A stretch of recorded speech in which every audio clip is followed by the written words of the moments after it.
Okay, now we're going to learn how to actually start making some sounds here, but before we do that, we got to have the pieces in place. And so the question might be, what do you need to have ready in order to play slide guitar? And the answer is, all you really need, literally, is a slide, and that's it.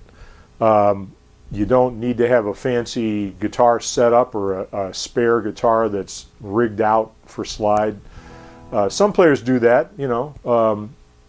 The difference between the guitar that you play every day and a slide guitar would be, slide guitar would have higher action and heavier strings, in a nutshell. And the reason is that you don't want the slide to bump up on the frets. So if the action's higher and the strings are heavier, then they offer more resistance, so you can press down with the slide and it still sounds clean and clear. Most of us don't have that luxury. This is a guitar that I have anyway. It's not set up for slide, just a standard guitar set up like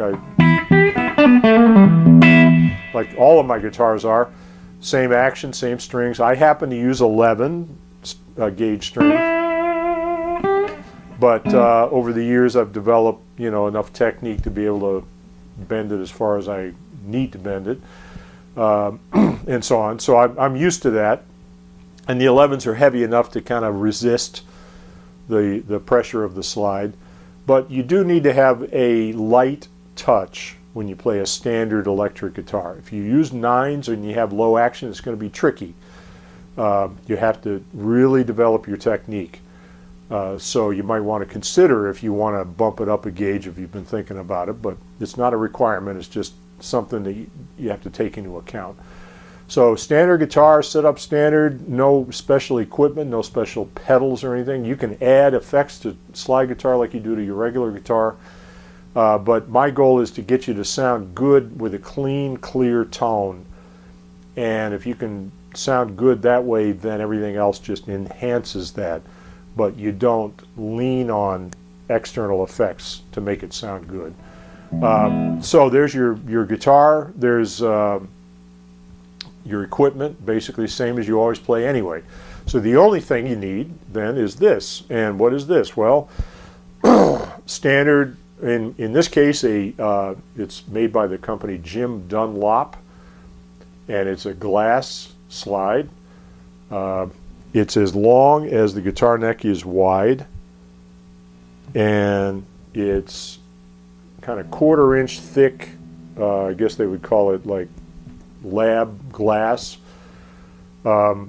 polished ends. It's all ready to go. Right back in the day, you used to have to break the neck off a bottle, and they called it bottleneck. Now, you know, you buy this online or buy it at the store.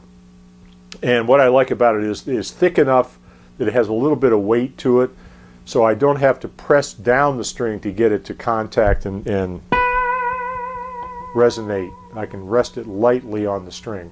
So you need a slide with a little bit of mass to it. So 1/4 inch glass is good. The length only has to be as long as the neck is wide.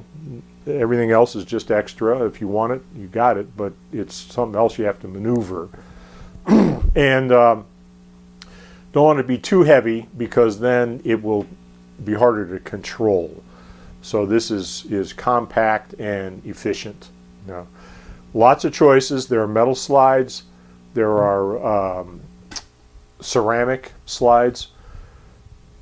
Each one maybe sounds a little bit different. They're not expensive. You can experiment, you know.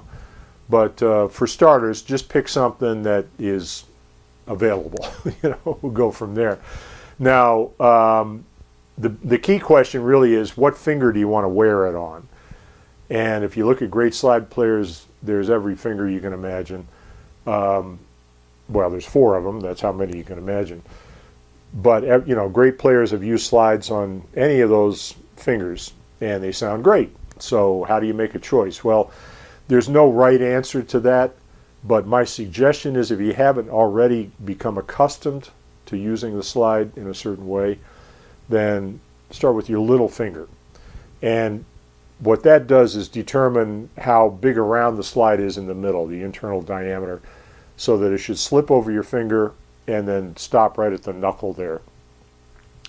And that allows you to bend your finger and you have better control that way.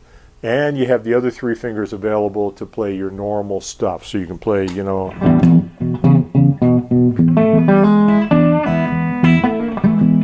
I can play all my,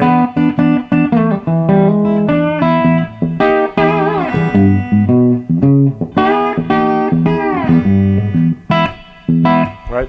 So I can go back and forth between the slide sound and my regular sound and not have to reinvent my technique. So that's why I chose that.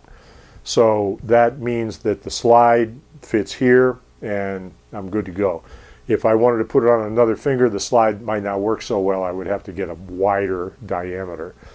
So there you go. So before we do the first lesson, you're going to want to have a slide and have a finger picked out, and we'll go from there. Now, all the demonstrations I do are going to be based on this, but that doesn't mean that you can't adapt it to your other fingers if you're comfortable with those sounds.